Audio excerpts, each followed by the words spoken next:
Bueno, vamos a comenzar el día de hoy con este nuevo seminario que se trata acerca del tratamiento médico de cáncer de próstata. Ya vimos el tratamiento quirúrgico. Vamos a comenzar ahora con la siguiente parte, que corresponde al tratamiento médico. En primer lugar, bueno, existen distintas modalidades en las cuales nosotros nos podemos enfrentar, aparte del tratamiento quirúrgico, al cáncer de próstata. Acá tenemos en resumen las principales que se utilizan: la vigilancia activa, espera vigilada, radioterapia, terapia de privación androgénica y las quimioterapias, que vienen en conjunto además con otras terapias que vamos a ver. Debemos comenzar, por supuesto, con la vigilancia activa o espera vigilada. Esta es una modalidad de tratamiento que se viene aplicando debido a que se ha demostrado en trabajos multicéntricos, metaanálisis, que no es necesario en muchas oportunidades iniciar una terapia de manera temprana para el tratamiento del cáncer de próstata, o bien no es necesario inclusive realizar algún tipo de terapia en algunos pacientes seleccionados.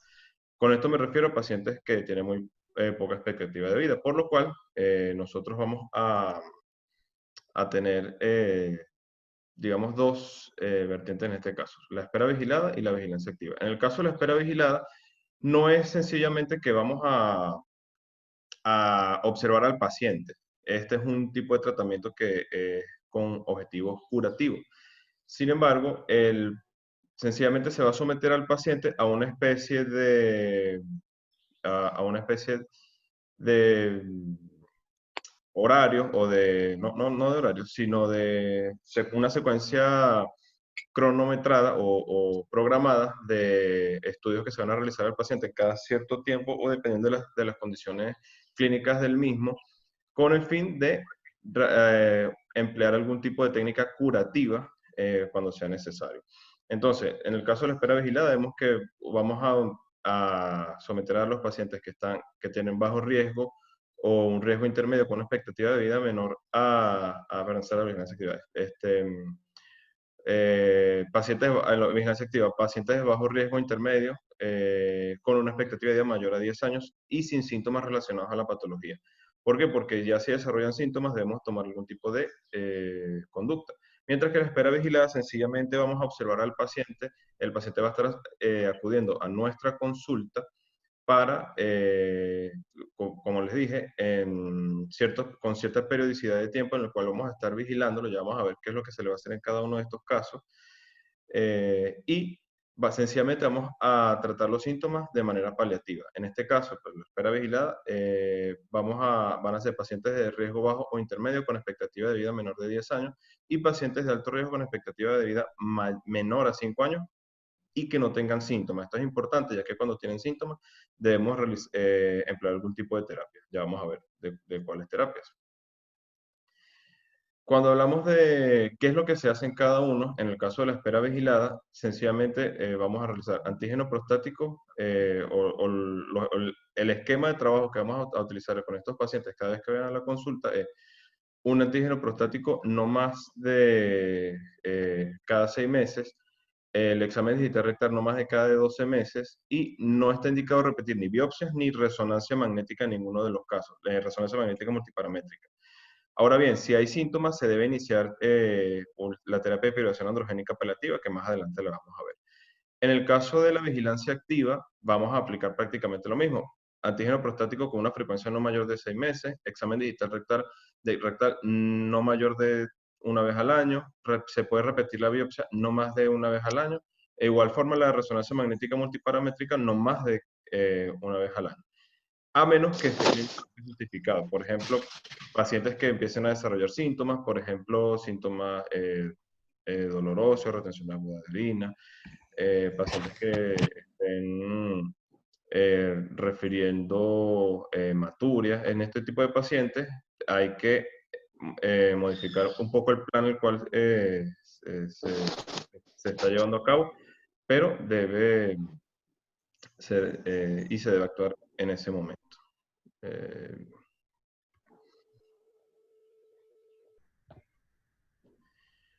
una de digamos, de las maneras que nosotros podemos prever el riesgo de que haya una progresión de esta patología es la duplicación del antígeno prostático. ya que si esta aumenta más de 2 nanogramos al año, esto significa que un riesgo de progresión bastante elevado, por lo cual este tipo de pacientes deben hacerse algún tipo de acción. En esta tabla lo que observamos es sencillamente un trabajo en multicéntrico en el cual vemos, ya les vamos a colocar un puntero. En esta zona de acá vemos el número de pacientes que fueron sometidos en el trabajo, perdón, y aquí vemos el seguimiento en meses. Vemos que este paciente es vigilancia activa. ¿Qué quiere decir? Que todos estos pacientes fueron de manera organizada o se estableció un cronograma de trabajo con cada uno de ellos y fueron a la consulta de urología ya con su patología determinada con cierta frecuencia en este número de meses.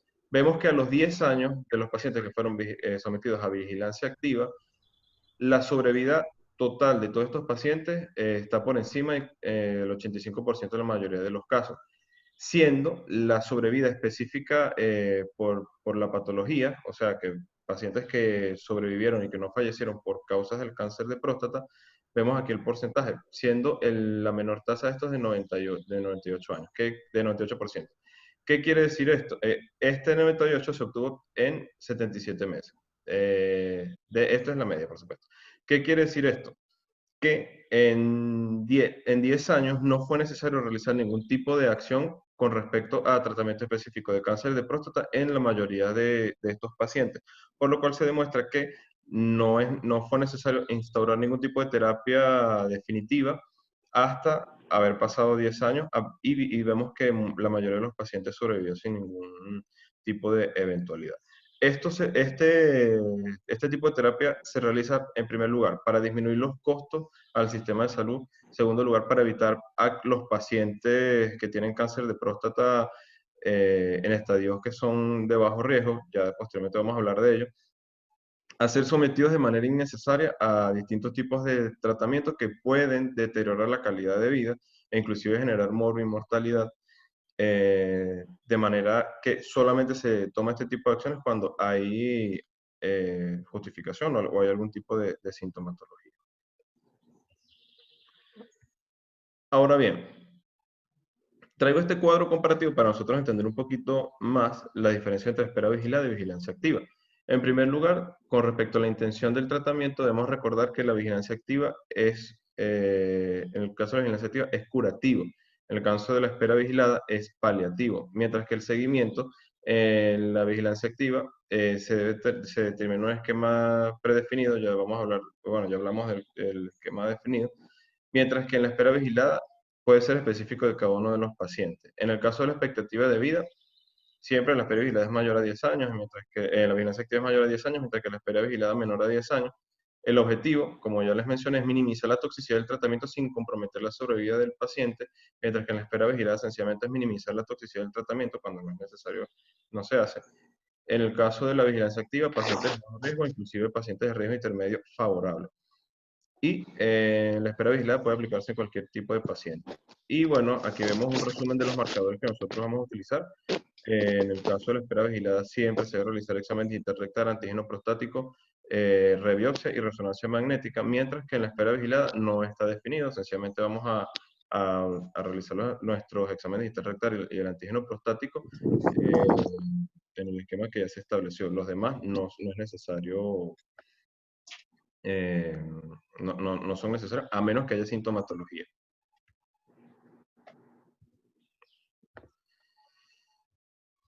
Aquí en este cuadro vemos las ventajas y desventajas de cada una de ellas. En el caso de la vigilancia activa, se evita tratamiento en aproximadamente 2/3 de los pacientes que son elegibles para esta terapia. Además, se evitan los efectos secundarios de los tratamientos, que ya los vamos a conocer. Hay una menor afección de la calidad de vida con una reducción del riesgo del tratamiento en el caso de cáncer indolente. En el caso de la espera vigilada, la ventaja es que se evitan posibles efectos secundarios de tratamientos innecesarios. Con respecto a las desventajas, en el caso de la vigilancia activa, en 1/3 de los pacientes pudiéramos perder la oportunidad de tratamiento curativo cuando se pudiera requerir.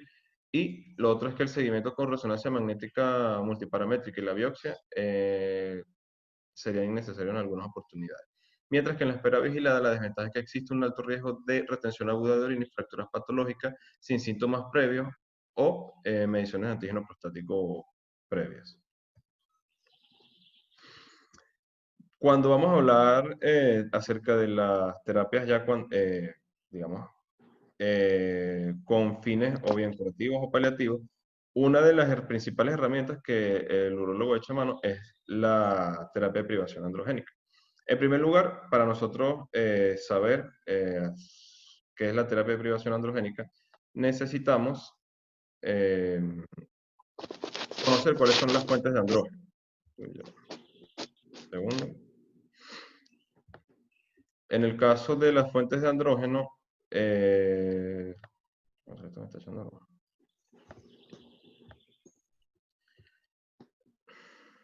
En el caso de las fuentes de andrógeno, las principales son, la principal fuente de andrógeno es el testículo. En el 90% de los andrógenos se produce en el testículo, específicamente en las células de Leydig, siendo solamente 3% de este libre. El 40% está unido a albúmina, mientras que el 50% está unido a la globulina fijadora de hormonas sexuales. Este 3% que está libre es el que es activo realmente, es el que posteriormente se transforma en dihidrotestosterona, es el que tiene la actividad sobre las células ligantes, las células prostáticas o bien la célula diana, la cual va a actuar. Mientras que solo el 10% del andrógeno viene de la glándula suprarrenal, está representado por dos hormonas que son la androstenediona y la dihidroepiandrosterona, las cuales se considera que son unos andrógenos débiles, por lo cual su acción a nivel, por ejemplo, en el caso, o su representación en el caso del cáncer de próstata es bastante bajo. Sin embargo, cobra importancia cuando tenemos pacientes que se van haciendo poco a poco resistentes a los antiandrógenos, ya que estos receptores, como vamos a ver, adquieren una mayor afinidad por cualquier molécula a los cuales puedan activarlo y desencadenar su acción. ¿Qué problema?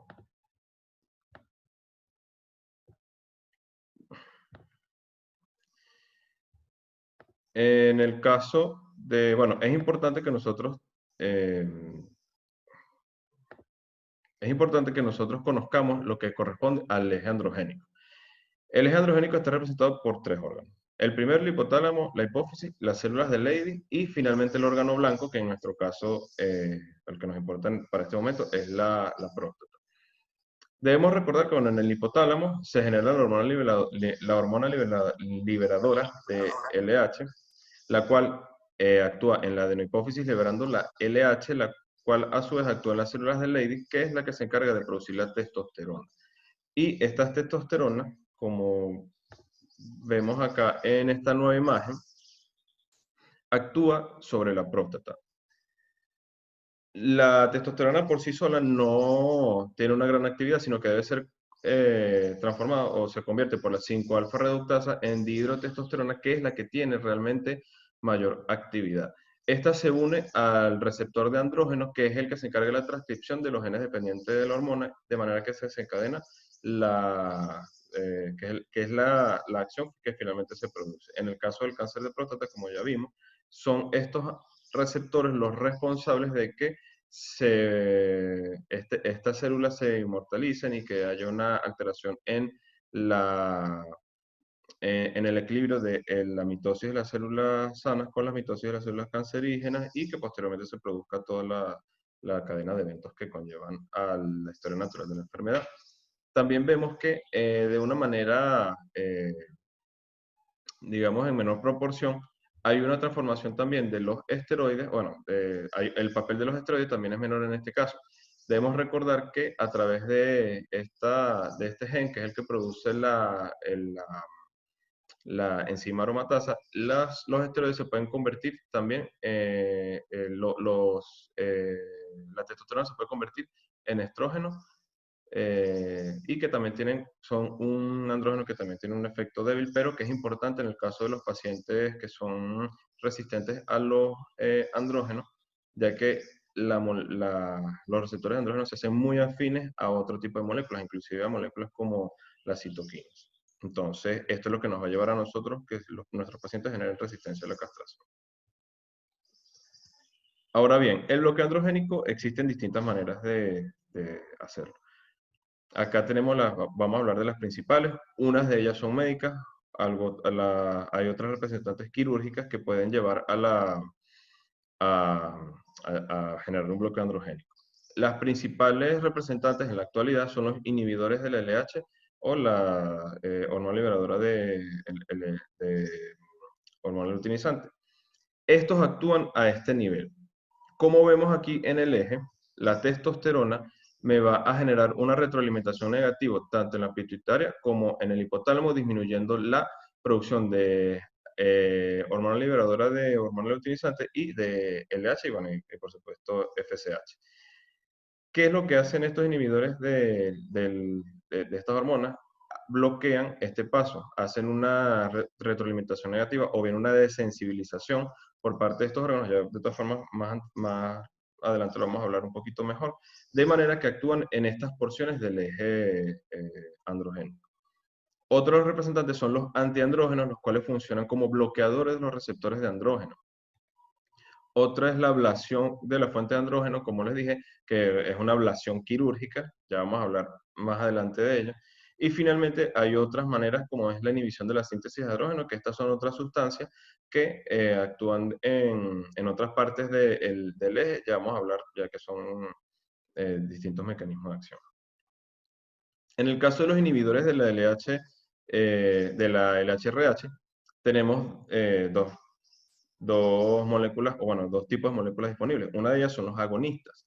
En el caso de los agonistas, estos lo que producen una desensibilización de los receptores LHRH en la adenopófisis a través de un proceso de exposición crónica. Esto tiene como consecuencia que se inhibe la liberación de LH y posteriormente, al inhibir la liberación de LH, una disminución de la producción de testosterona, alcanzándose los niveles de castración de 2 a 4 semanas. Recordemos que los niveles de castración, cuando hablamos de niveles de castración, estamos hablando desde el punto de vista de la literatura, se describe de menos de 50 nanogramos por mililitros de testosterona libre para nosotros hablar de castración. Sin embargo, estos inhibidores pueden inclusive alcanzar valores menores. Se ha descrito que hasta menores de 10 nanogramos por decilitro, posterior de que ya la acción está instaurada. Aquí hay que tomar una precaución muy importante, ya que como estos son agonistas de estos receptores, en una primera instancia se va a producir un aumento de la producción de LH y como consecuencia de la testosterona. Este pico tiene una mayor incidencia en el 10º día y en el día 20. Se le puede denominar una oleada en la cual el paciente, si no se toman precauciones, puede haber un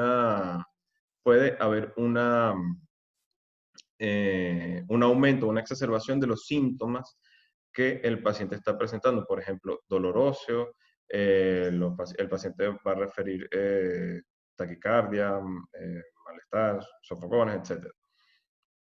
Este efecto puede ser inclusive potencialmente fatales, por lo cual es necesario administrar en conjunto con antiandrógenos una semana previo al inicio de los agonistas. Y la literatura describe que mínimo se puede dar durante 21 a 28 días y posteriormente sencillamente el paciente se puede dejar con el agonista inhibidor, el agonista LHRH sin el antiandrógeno. El efecto que produce este antiandrógeno, ya lo vamos a conocer más adelante, es que como bloquea el receptor del andrógeno, sencillamente evita la acción que produce la testosterona sobre los órganos diana, todos los órganos diana. De manera que esta oleada no produce ningún síntoma en estos pacientes. Por lo cual, siempre que mandamos un agonista, el HRH debemos indicarlo con un antiandrógeno. ¿Cuáles representantes tenemos nosotros dentro de los agonistas? Uno de los principales es el acetato de leuprolide. Acá tenemos en este cuadro, vemos algunos de los representantes, bueno, de las formas en las cuales nosotros lo tenemos.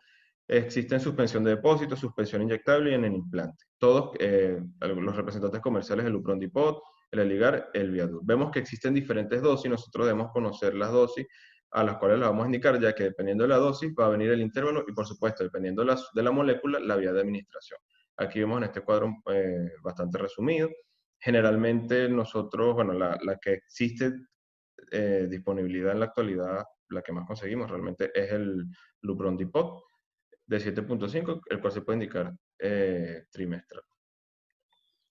Otra de las, aquí, bueno, acá tenemos las fotografías para conocerlo un poco cada una de estas moléculas.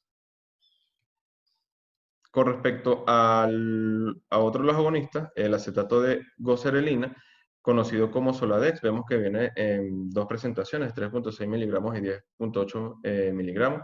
La vía de administración subcutánea de igual forma se puede administrar mensual o trimestral. Otro es el palmato de triptorelina, el cual viene en tres presentaciones. Aquí vemos cada una de las presentaciones. Su vía de administración es subcutáneo. También el intervalo es mensual, trimestral, inclusive cada 112 días en la de 22.5 miligramos. Los otros son los implantes. Tenemos el implante de acetato de histrelina, el cual tiene la ventaja que solamente se coloca vía subcutáneo y solamente se administra una vez al año. Ya un segundo que veo que están escribiendo por el chat. Que no lo veo.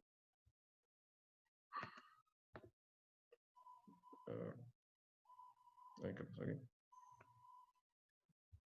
Ya un segundo.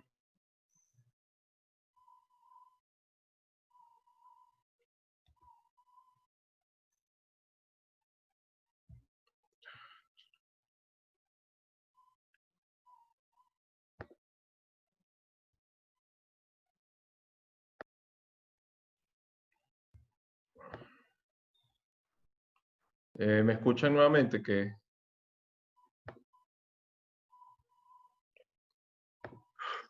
Me escuchan que se me salió de la presentación, ahora no sé si me escuchan. Y perdí. Sí, Sergio, sí, te escucho. Se te escucha perfecto.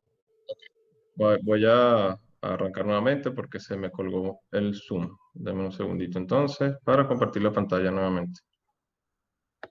Inicia desde la diapositiva anterior para que puedas empatar después. Ok.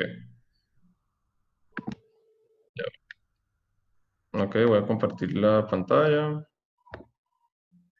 Vamos otra vez entonces a... Bueno, está grabando.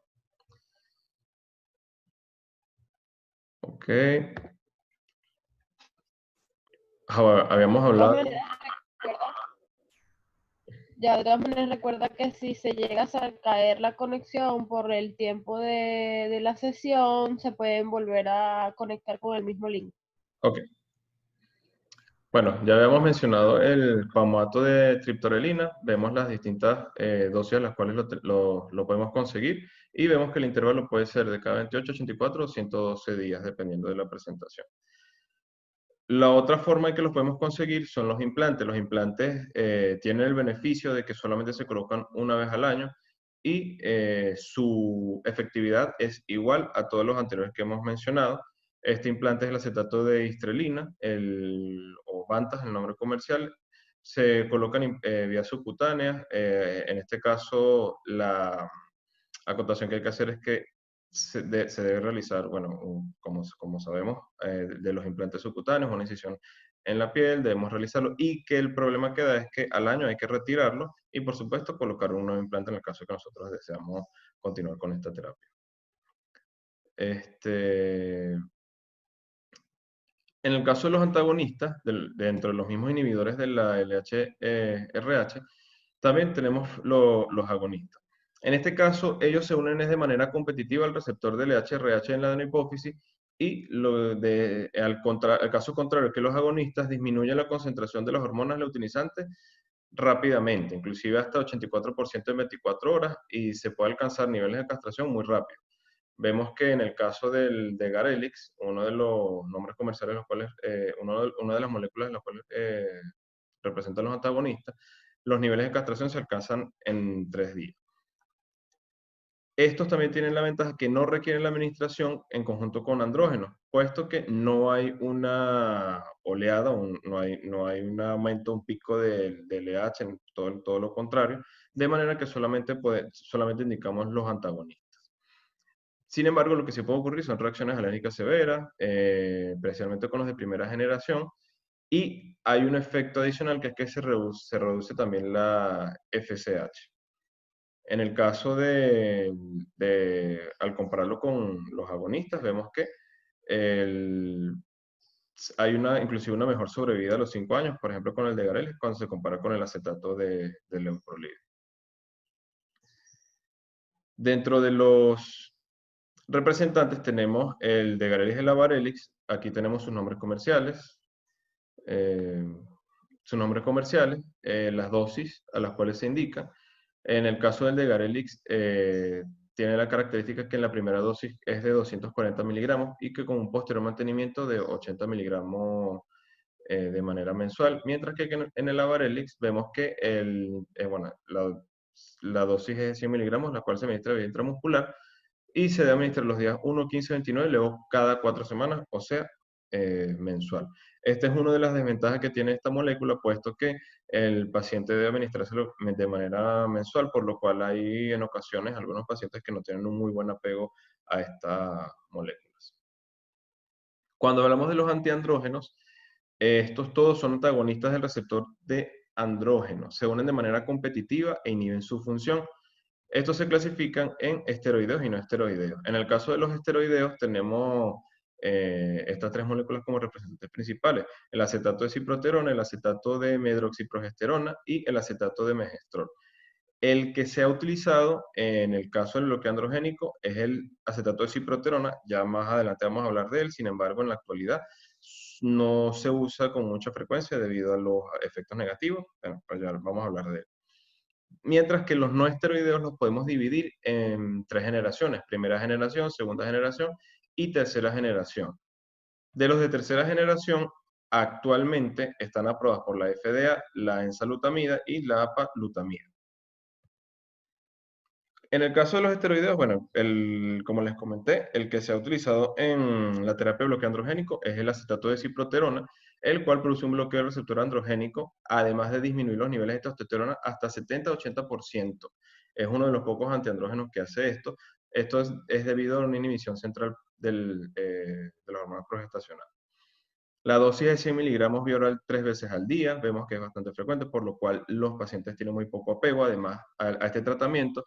Además que dentro de los efectos secundarios, produce hipogonadismo, disminución de la libido, disfunción eréctil y letargo. Al compararse con otros representantes, como por ejemplo los agonistas del HRH, presentan un menor tiempo medio de progresión clínica de la enfermedad. Sin embargo, hay cantidad de complicaciones, especialmente las cardiovasculares, que conllevan a la muerte del paciente por causas externas o no cáncer específica. Además, producen hepatotoxicidad, ginecomastia, mastodinia, por lo cual el paciente no tiene muy buen apego a este medicamento y su uso está indicado en la actualidad. Ya no se usa como antiandrógenos de primera línea, sino que tiene otro uso que vamos a ver más adelante. En el caso de los de primera generación, tenemos la flutamida, bicalutamida y nitalutamida. Como monoterapia, en este caso hay un aumento de la LH y la testosterona, ya que como son bloqueadores competitivos del receptor del andrógeno, lo que el eje busca hacer es tratar de compensar esto aumentando la producción de LH y de testosterona. No produce hipogonadismo y tenemos que la aromatización periférica de la testosterona produce ginecomastia y mastodinia también en este caso.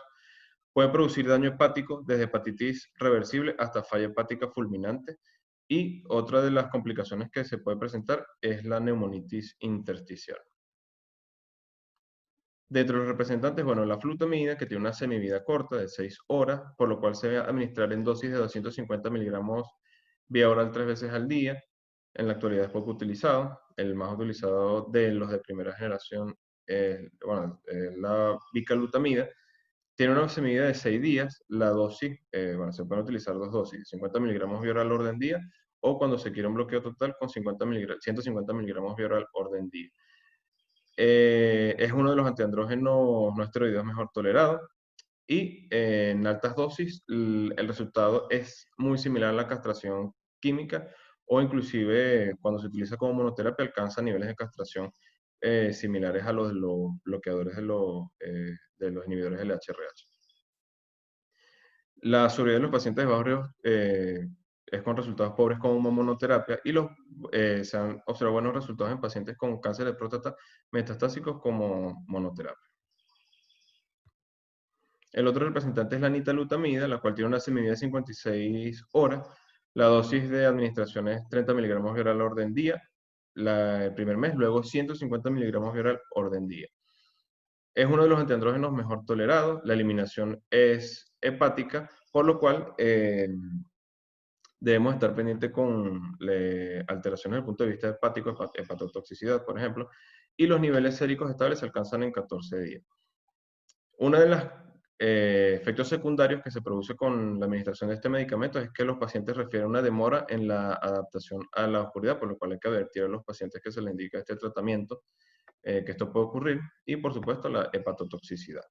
Cuando hablamos de los de tercera generación, tenemos como representante la enzalutamida, el cual es un bloqueador del receptor de andrógeno que el mecanismo de acción adicional evita la traslocación al núcleo del receptor de andrógeno y de la unión al ADN, de manera tal de que este tiene un efecto que es bastante favorable e inclusive vemos que se utiliza en pacientes con cáncer de próstata metastásico resistente a la castración. La vía de administración, dosis de 160 miligramos vía oral orden día. Vemos que los pacientes que reciben esto como monoterapia inclusive tienen una mejor sobrevida al compararse con la bicalutamida. Es un tratamiento que en la actualidad está aprobado para cáncer de próstata metastásico y no metastásico, sin importar si ha sido expuesto el paciente a quimioterapia o no. Y dentro de los efectos secundarios más frecuentes tenemos la fatiga, hay una sensibilidad de aumento de volumen de pecho, no tanto como con los de primera generación, en los cuales hay una mastodinia propiamente dicha y una ginecomastia. Puede haber sofoco, diarrea, y una de las particularidades es que se pueden producir convulsiones hasta en 1% de los pacientes.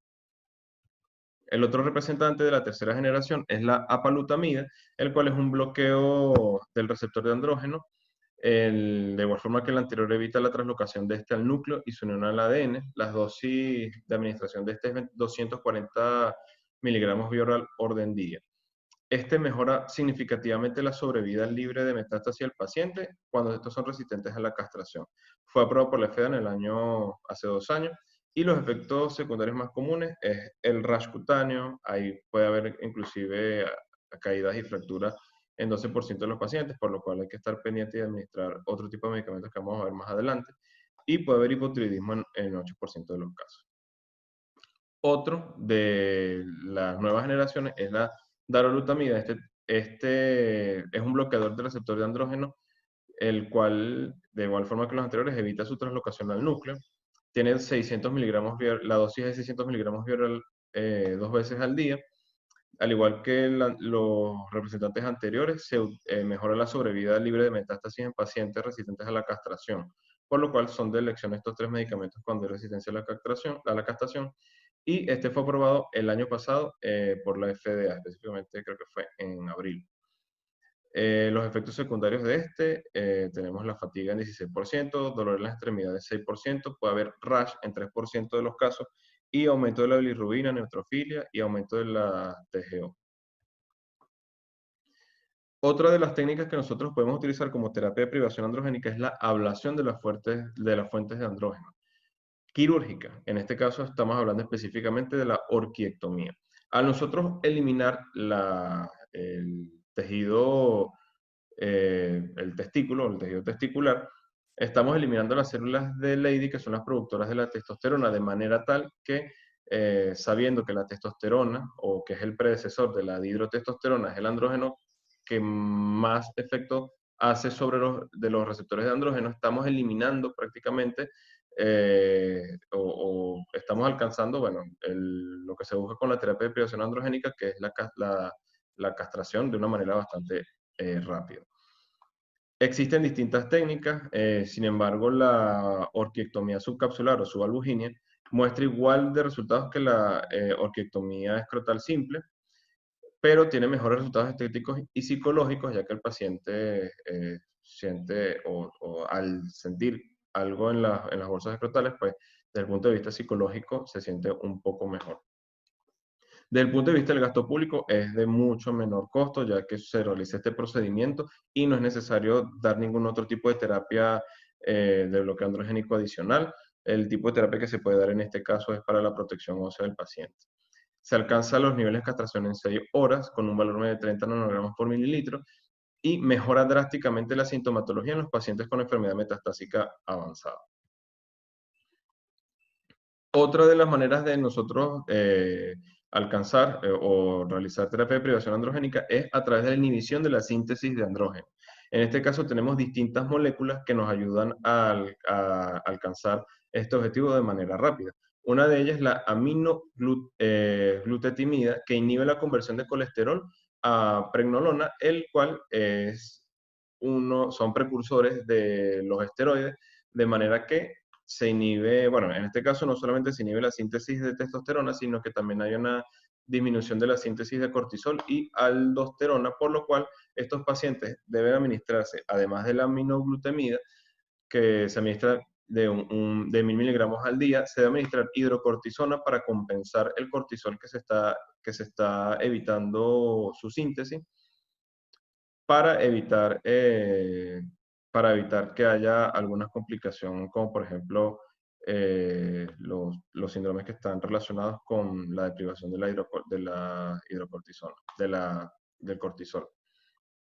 En este caso se pueden alcanzar inclusive una reducción del antígeno prostático hasta 50% en 9 meses. Dentro de los efectos secundarios, tenemos que hay letargo, anorexia, náuseas, rash cutáneo, hipotiroidismo, nistagmo. En la actualidad es poco utilizado. Otro de los medicamentos que se puede utilizar es el ketoconazol. Este medicamento, bueno, tiene un efecto antiandrógeno que es bastante rápido, alcanzando niveles de castración hasta en 4 horas. El mecanismo de acción de este ha sido bastante discutido, se describen 2 vías principales. Una es la del citocromo P450, que evita la 14-metilación de manera que se bloquea la conversión del anosterol a colesterol, de manera que, al igual que el anterior, hay una limitación de los precursores de los andrógenos, y otra es que bloquea la 17-20 desmolasa, que bloquea la conversión de esteroides de C21 a C19, de manera que también se evita en fases muy tempranas la síntesis de los andrógenos.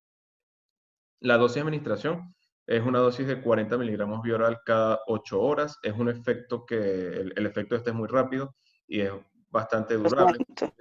Inclusive se habla que los pacientes que tienen dolores óseos como consecuencia del cáncer de próstata metastásico mejoran rápidamente esta sintomatología. Sin embargo, tiene efectos adversos. La administración crónica de este medicamento, como es la ginecomastia, letargo, anorexia, náuseas, disfunción hepática, alteraciones en la visión. En este caso, al igual que en los anteriores, como hay una disminución también del cortisol, se debe administrar en conjunto con hidrocortisona. También otros esquemas se administra con prednisona. La abiraterona es un inhibidor potente del citocromo P17.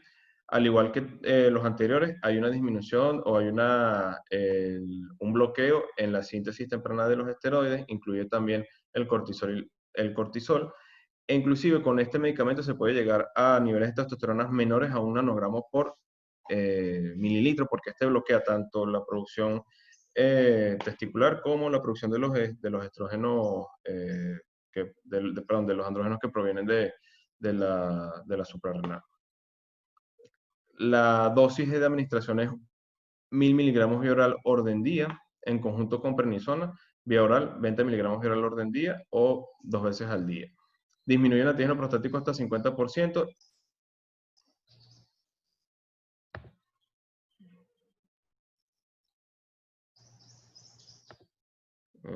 Segundo.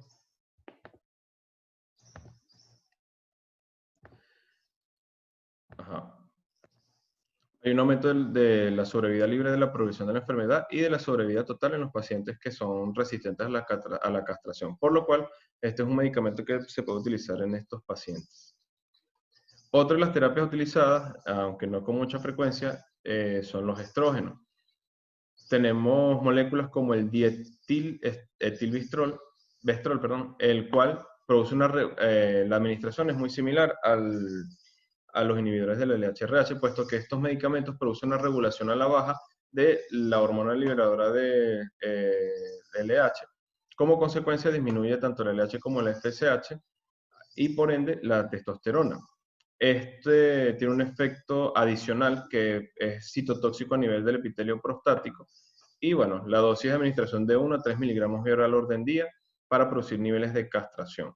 Sin embargo, esto aumenta el riesgo de morbilidad cardiovascular y no se considera de elección para el tratamiento de cáncer de próstata en la actualidad. Cuando nosotros indicamos este tipo de terapia en los pacientes, nos enfrentamos a muchas complicaciones o muchos efectos adversos, los cuales uno de los principales que nosotros debemos evitar es la osteoporosis o las enfermedades que están relacionadas a los huesos, puesto que al administrar este tipo de pacientes suele cursar con fracturas, bueno, no solamente los pacientes que están sometidos a terapia de deprivación androgénica, sino también los pacientes de cáncer de próstata en general, pueden presentar osteopenia, posteriormente osteoporosis y como consecuencia fracturas. Por lo cual, para evitar que esto ocurra, se deben administrar cierto tipo de medicamentos al iniciar la terapia de privación androgénica. Antes de nosotros iniciar este tipo de terapia, deberíamos solicitar a los pacientes exámenes e imágenes para nosotros determinar las condiciones actual de la estructura ósea del paciente y de esta forma nosotros poder administrar este tipo de medicamentos antes de que ocurran las complicaciones, por lo cual se debe solicitar absorciometría de rayos X con doble energía para nosotros establecer más o menos dónde tenemos al paciente. Sin embargo, dentro de las medidas generales que nosotros podemos recomendarle al paciente para evitar este tipo de patología es abandonar el cigarrillo, ejercicios con carga moderada, debemos indicar calcio elemental a los pacientes, las dosis que recomiendan las guías entre 1200 y 1500 miligramos al día, administrar en conjunto con vitamina D.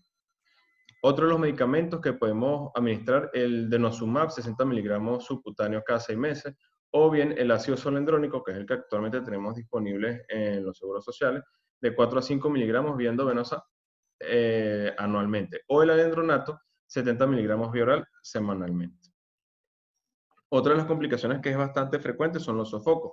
No se conoce con exactitud el mecanismo de producción, sin embargo, se sugiere que es por un aumento de la concentración adrenérgica en el hipotálamo y alteraciones de las beta-endorfinas.